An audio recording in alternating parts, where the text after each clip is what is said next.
সংস্কৃতির প্রিয় যে বাঙালির জাতি। এরপর একে একে বক্তৃতা করেন বিদেশি অতিথিরা।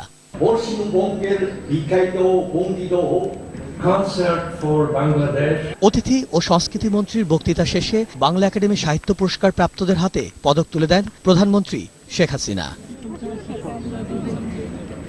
বক্তৃতার শুরুতেই প্রধানমন্ত্রী ভাষা আন্দোলনের ইতিহাস তুলে ধরেন, বলেন বাঙালির সব অর্জনই রক্তের বিনিময়ে। আমাদের যা কিছু অর্জন করতে হয়েছে রক্তের মধ্য দিয়ে অর্জন করতে হয়েছে। বাংলাদেশকে আমরা চাই যে জাতির পিতার স্বপ্নে ক্ষুধামুক্ত, দারিদ্র্যমুক্ত সোনার বাংলাদেশ হিসেবে গড়ে তুলতে। বাংলাদেশে কোনো জঙ্গিবাদ সন্ত্রাসীদের স্থান হবে না। বাংলাদেশ দক্ষিণ এশিয়ার একটি শান্তিপূর্ণ দেশ হবে, উন্নত সমৃদ্ধ দেশ হবে, সেটাই আমরা আশা করি। প্রধানমন্ত্রী বলেন খুনি যুদ্ধাপরাধীদের বিচার চলছে, অর্থনৈতিকভাবেও দেশ এগিয়ে যাচ্ছে। দেশের মর্যাদা বিশ্ব দরবারে তুলে ধরার আহ্বান জানান শেখ হাসিনা। আমাদের ছেলেমেয়েরা যে আজকে বিপদে চলে যায়, এই বিপদ থেকে তাদেরকে উদ্ধার করা যায় এই সাহিত্য চর্চার মধ্য দিয়ে। লেখাপড়া সংস্কৃতি চর্চা যত বেশি হবে তত বেশি তারা ভালো পথে চলে আসবে বলে আমি বিশ্বাস করি। পরে অমর ২১ গ্রন্থমেলা ও আন্তর্জাতিক সাহিত্য সম্মেলন উদ্বোধন ঘোষণা করে মেলা প্রাঙ্গণ ঘুরে দেখেন প্রধানমন্ত্রী। মিরাজ মিজু, ২১ টেলিভিশন, ঢাকা। ১৯৪৭ সালে দেশ বিভাগের পর থেকেই বাংলাকে রাষ্ট্রভাষা করার দাবিতে যে আন্দোলন শুরু হয়েছিল তা চূড়ান্ত রূপ পায় ৫২-এর এই মাসে। ২১শে ফেব্রুয়ারি তৎকালীন পশ্চিম পাকিস্তানি শাসক গোষ্ঠীর লেলিয়ে দেয়া বাহিনীর হাতে অকাতরে প্রাণ বিলিয়ে দেন রফিক, শফিক, সালাম, জব্বার, বরকত সহ নাম না জানা অনেকে। শহীদদের রক্তের বিনিময়ে রাষ্ট্রভাষার স্বীকৃতি পায় মায়ের ভাষা বাংলা। আরো জানাচ্ছেন সাজিদ রোমেল। রাষ্ট্রভাষা সংগ্রাম পরিষদ গঠন করে দেশ ভাগের বছর ৪৭-এই বাংলাকে পাকিস্তানের অন্যতম রাষ্ট্রভাষার দাবিতে সংগ্রাম শুরু হয় রাজপথে। আন্দোলনের মুখে মুখ্যমন্ত্রী খাজা নাজিমুদ্দিন রাষ্ট্রভাষা সংগ্রাম পরিষদের দাবি মানলেও মোহাম্মদ আলী জিন্নাহর ১৯৪৮-এর মার্চে ঢাকায় উর্দুকেই একমাত্র রাষ্ট্রভাষার ঘোষণায় ফুঁসে ওঠে ছাত্র জনতা। জিন্নাহর মৃত্যুর পর পাকিস্তানের প্রধানমন্ত্রী লিয়াকত আলীও বাংলাকে রাষ্ট্রভাষার দাবি নাকচ করেন। তিনি খুন হলে প্রধানমন্ত্রীর দায়িত্ব নিয়ে এই বাংলারই সন্তান খাজা নাজিমুদ্দিনও ১৯৫২ সালের ২৭শে জানুয়ারি ঢাকায় উর্দুকেই একমাত্র রাষ্ট্রভাষা করার কথা বলেন। ২৯শে জানুয়ারি প্রতিবাদ সভার পর ৩০শে জানুয়ারি ঢাকায় ছাত্র ধর্মঘটের সময় ছাত্রসহ রাজনীতিকরা সিদ্ধান্ত নেন ২১শে ফেব্রুয়ারি প্রদেশব্যাপী হরতালের। পরের দিন মৌলানা ভাসানীর নেতৃত্বে সর্বদলীয় রাষ্ট্রভাষা কর্মী পরিষদ গঠিত হয়। কারাগার থেকে বার্তা পাঠিয়ে আন্দোলনকে আরো বেগবান করেন শেখ মুজিবুর রহমান। চলে গণসংযোগ, অর্থ সংগ্রহ, পোস্টার ব্যানার লেখার কাজ। ছাত্রছাত্রীদের বিভিন্ন স্কুলে গিয়ে, স্কুল কলেজে গিয়ে তাদের বুঝিয়েছি ভাষা আন্দোলন ব্যাপারটা কি। হরতালের আগের দিন ঢাকায় ১৪৪ ধারা জারি ঘোষণার পরপরই মতদ্বৈততা শুরু হয় রাজনীতিক ও ছাত্র নেতাদের মধ্যে। রাজনীতিকরা ৫৪ সালের আসন্ন নির্বাচন বন্ধের ভয়ে ১৪৪ ধারা ভঙ্গের বিরোধিতা করলেও ছাত্ররা রাতেই হলে গোপন বৈঠক করে সিদ্ধান্ত নেয় তারা মিছিল নিয়ে স্মারকলিপি দেবেন অ্যাসেম্বলিতে। আব্দুল মতিন প্রস্তাবটা রাখেন ১৪৪ ধারা ভাঙবো কি ভাঙবো না। সাধারণ ছাত্ররা এক বাক্যে বলেছিল ভাঙবো। ঐতিহাসিক ২১শে ফেব্রুয়ারির সকালেই সে সময় ঢাকা বিশ্ববিদ্যালয়ের কলাভবনের সামনে ছাত্রছাত্রীরা জড়ো হতে থাকে। মায়ের ভাষা বাংলার জন্য নিষেধাজ্ঞা উপেক্ষা করে রাজপথে নামার দৃপ্ত প্রত্যয়।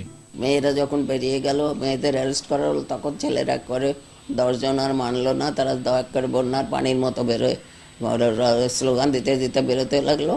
এক একটি দলে ভাগ হয়ে পুলিশি ব্যারিকেড ভাঙার এক পর্যায়ে লাঠিচার্জ শুরু হয়। তখন ছাত্র জনতা নিষেধাজ্ঞা ভেঙে বানের স্রোতের মতো এগিয়ে যায় জাতির গৌরবময় ইতিহাস সৃষ্টির পথে। চলে পাকিস্তানি শাসক গোষ্ঠীর গুলি, রক্তে লাল হয় রাজপথ। মা মাটি মায়ের ভাষার জন্য শহীদ রফিক, শফিক, জব্বার, সালাম, বরকত সহ কয়েকজনের নাম জানা গেলেও অনেকের লাশ গুম করে পুলিশ। সহযোদ্ধাদের মৃত্যু ভাষা সংগ্রামীদের দাঁড় করিয়ে দেয় বিপ্লবের সামনে। ২২শে ফেব্রুয়ারি সর্বস্তরের মানুষের ঠিকানা হয় ঐতিহাসিক আমতলা। ওই দিনও গুলিতে প্রাণ হারায় অনেক মানুষ। তাদের জীবন উৎসর্গের ফলে রাষ্ট্রভাষা স্বীকৃতি পায় মায়ের ভাষা বাংলা। তারই ধারাবাহিকতায় জাতির জনক বঙ্গবন্ধু শেখ মুজিবুর রহমানের নেতৃত্বে ১৯৭১ সালের মুক্তিযুদ্ধে জন্ম নেয় স্বাধীন সার্বভৌম বাংলাদেশ। সাজিদ রোমেল, ২১শে টেলিভিশন, ঢাকা। অমর ২১ গ্রন্থমেলার খবর।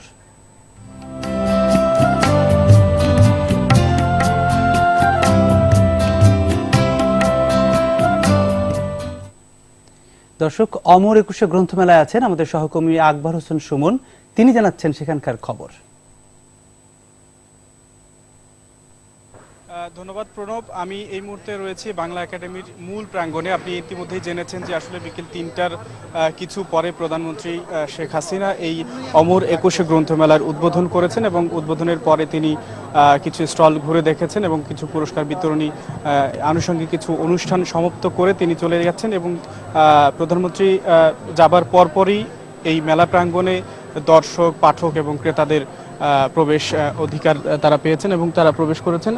আমরা যতটুকু ছোট্ট করে কিছু তথ্য আপনাদেরকে জানাতে চাই, যেটি হচ্ছে যে বাংলা একাডেমির আয়োজনের যে অমর একুশে গ্রন্থ মেলা, এটি দুইটি ভাগে ভাগ করা হয়েছে। একটি হচ্ছে সোহরাওয়ার্দী উদ্যান এবং আরেকটি রয়েছে বাংলা একাডেমির মূল প্রাঙ্গণে। এবং সোহরাওয়ার্দী উদ্যানে অংশটিকে 12টি চত্বরে সজ্জিত করা হয়েছে এবং একাডেমি চত্বরে যে 80টি প্রতিষ্ঠানকে 114টি এবং সোহরাওয়ার্দী উদ্যানে 329টি প্রতিষ্ঠানকে 549টি ইউনিট সহ মোট 409টি প্রতিষ্ঠানকে 663টি ইউনিট বরাদ্দ দেওয়া হয়েছে এবং ইতিমধ্যে 99% স্টল তারা বুঝে নিয়েছেন এবং তাদের বই এনে তারা সাজিয়েছেন এবং স্টলগুলোকে সাজিয়েছেন। আমরা 99% এই কারণে বললাম, কিছু কয়েকটি দোকান রয়েছে এখনো সেখানে নির্মাণ কাজ চলছে এবং সেই নির্মাণ কাজ শেষ হবে একদিনের মধ্যেই, যেমনটি তারা জানিয়েছেন যারা স্টল কর্তৃপক্ষ রয়েছেন।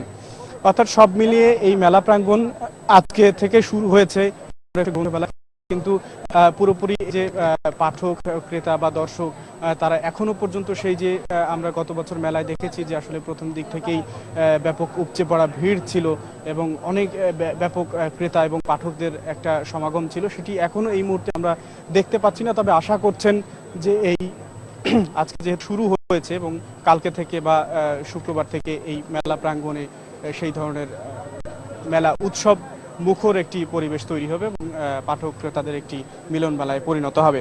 এবং আরেকটি তথ্য আমি আপনাদেরকে জানিয়ে রাখতে চাই, সেটি হচ্ছে যে এখানে একটি শিশু কর্নার করা হয়েছে সোহরাওয়ার্দী উদ্যানে, যেখানে 60টি ইউনিট নিয়ে এই শিশুদের একটি খেলার সুযোগ থাকছে, খেলার জায়গাও রয়েছে এবং সেই জায়গাটিতে আসলে প্রতি বছরের মতো এবারও শুক্রবার এবং শনিবার থাকবে শিশু প্রহর, এমনটি মেলা কর্তৃপক্ষ আমাদেরকে জানিয়েছেন। এবং এখানে যে তথ্য কেন্দ্রটি রয়েছে বাংলা একাডেমির প্রাঙ্গণে, সেখানে এই তথ্য কেন্দ্র থেকেই আমরা তথ্যগুলো পেয়ে। তো প্রণব, সবকিছু মিলিয়ে এবার বাংলা একাডেমি 30% এবং মেলায় অংশগ্রহণকারীরা অন্যান্য প্রকাশনা প্রতিষ্ঠান 25% ছাড়কৃত মূল্যে বই বিক্রি করবে, এমনও একটি তথ্য আমরা পেয়েছি। তো সব মিলিয়ে আজকে প্রথম উদ্বোধনী দিনে অমর একুশে গ্রন্থমেলা এই ছিল আমার কাছে সর্বশেষ তথ্য। ধন্যবাদ সুমন। দর্শক, অমর একুশে গ্রন্থমেলার খবর জানাচ্ছিলেন সহকর্মী আকবর হোসেন সুমন। এবার অন্যান্য প্রসঙ্গ। 3 দিনের সফরে ঢাকায় পৌঁছেছেন ফিলিস্তিনের প্রেসিডেন্ট মাহমুদ আব্বাস। বিমান তাকে স্বাগত জানান রাষ্ট্রপতি মোহাম্মদ আব্দুল হামিদ। আন্তর্জাতিক সম্পর্ক বিশ্লেষকরা বলছেন মাহমুদ আব্বাসের এই সফরে দুই দেশের গুরুত্বপূর্ণ সম্পর্ক আরো সুদৃঢ় হবে। হাফেজ আদনান আদেলকে সাথে নিয়ে আরো জানাচ্ছেন স্মৃতি মণ্ডল। ফিলিস্তিনের প্রেসিডেন্ট মাহমুদ আব্বাস বিকেল 5টার দিকে হযরত শাহজালাল আন্তর্জাতিক বিমানবন্দরে অবতরণ করেন। তাকে স্বাগত জানান রাষ্ট্রপতি মোহাম্মদ আব্দুল হামিদ। ফিলিস্তিনি প্রেসিডেন্টকে 21 বার তোপধ্বনি দিয়ে স্বাগত জানানো হয় বিমানবন্দরের ভিআইপি টার্মিনালে। গার্ড অব অনার প্রদান করে 3 বাহিনীর সুসজ্জিত একটি দল।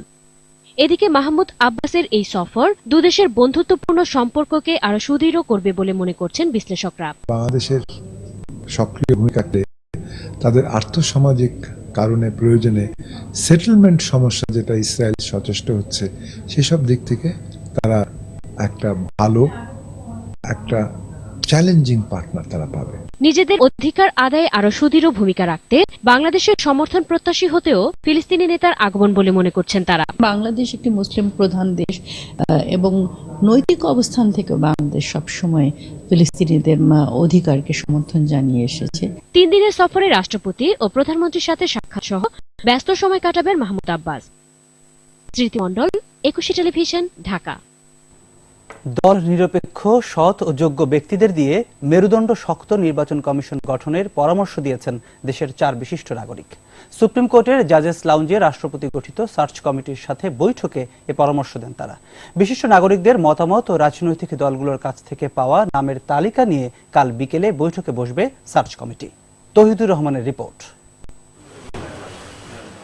বিচারপতি সৈয়দ মাহমুদ হোসেনের নেতৃত্বে গঠিত 6 সদস্যের সার্চ কমিটির আমন্ত্রণে নির্বাচন কমিশন গঠনের বিষয়ে মতামত দিতে যান দেশের 4 বিশিষ্ট নাগরিক। বেলা 11টা থেকে প্রায় 1.5 ঘণ্টা ব্যাপী এই বৈঠকে যোগ দেন সাবেক সিইসি মোহাম্মদ আবু হেনা, সমকাল সম্পাদক গোলাম সরোয়ার, ডেইলি স্টার সম্পাদক মাহফুজ আনাম ও বিশিষ্ট আইনজীবী ব্যারিস্টার রুকনউদ্দিন মাহমুদ। পরে আলোচনার বিষয়বস্তু নিয়ে সাংবাদিকদের সাথে কথা বলেন তারা। একটি শক্তিশালী নির্বাচন কমিশন গঠনের প্রস্তাব দেয়া হয়েছে বলে জানান বিশিষ্ট নাগরিকরা।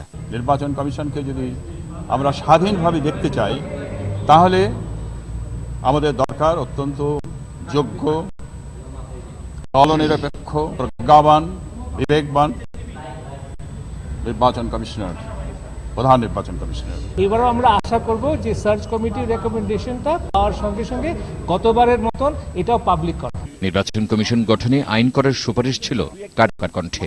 সেই সাথে সরকারি দল যাতে কোনো হস্তক্ষেপ না করে সেদিকেও লক্ষ্য রাখার পরামর্শ দেওয়া হয়েছে বলে জানান তারা। যেভাবে ওনারা ইলেকশন কমিশন গঠন করছেন, আমার পূর্ণ আস্থা আছে যে সরকার এখানে ইন্টারফেয়ার করবে না। এই যে এক্সারসাইজ শুরু হয়েছে, এর মাধ্যমে বাংলাদেশে গণতন্ত্র সুরক্ষা হবে এবং এটা এই ধারা অব্যাহত থাকবে। বিশিষ্ট নাগরিকের প্রস্তাবনা ও রাজনৈতিক দলগুলোর দেওয়া নামের তালিকা নিয়ে বৃহস্পতিবার আবারও সার্চ কমিটির বৈঠক হবে বলে জানান মন্ত্রিপরিষদ বিভাগের এই অতিরিক্ত সচিব। এই সার্চ কমিটির সুপারিশের উপরে এদেশের গণতন্ত্র এবং আগামী নির্বাচন অনেকটা নির্ভর করবে। এর আগে গেল 28 জানুয়ারি 12 জন বিশিষ্ট নাগরিকদের মতামত নেয় search committee. Tauhidur Rahman, 21 television, Dhaka. রাষ্ট্রদ্রোহের একটিও নাশকতার 9টি সহ মোট 10 মামলায় বিএনপি চেয়ারপারসন বেগম খালেদা জিয়াকে 27 ফেব্রুয়ারি আদালতে হাজিরের নির্দেশ দেওয়া হয়েছে। আজ 10 মামলায় খালেদা জিয়ার আদালতে হাজির হওয়ার দিন ধার্য ছিল। তিনি অসুস্থতাজনিত কারণে আদালতে না যাওয়ায় তার আইনজীবী সানাউল্লাহ মিয়া সময় চেয়ে আবেদন করেন। ঢাকা মহানগর দায়রা জজ কামরুল হোসেন মোল্লা আবেদন মঞ্জুর করে হাজির হওয়ার এই দিন ধার্য করেন। খালেদার বিরুদ্ধে মামলাগুলোর মধ্যে রয়েছে দারুস সালাম থানার নাশকতার 8 মামলা, রাষ্ট্রদ্রোহের একটি ও যাত্রাবাড়ি থানার বিস্ফোরক আইনে 1টি মামলা। বিপুল পরিমাণ অস্ত্র, বিস্ফোরক সহ 90 জেএমবির সারোয়ার তামিম গ্রুপের আইটি প্রধান সহ 4 জঙ্গিকে গ্রেপ্তার করা হয়েছে। ভোরে রাজধানীর যাত্রাবাড়ির ধোলাইপাড় এলাকার একটি বাড়িতে অভিযান চালিয়ে তাদের আটক করে র্যাব। নাশকতার পরিকল্পনায় তারা সংঘবদ্ধ হচ্ছিল বলে জানিয়েছে র্যাবের গণমাধ্যম শাখার পরিচালক মুফতি মাহমুদ খান। এদিকে জঙ্গিদের ছাড় দেয়া হবে না বলে হুঁশিয়ারি দিয়েছেন স্বরাষ্ট্রমন্ত্রী। আদিত্য মামুনের রিপোর্ট।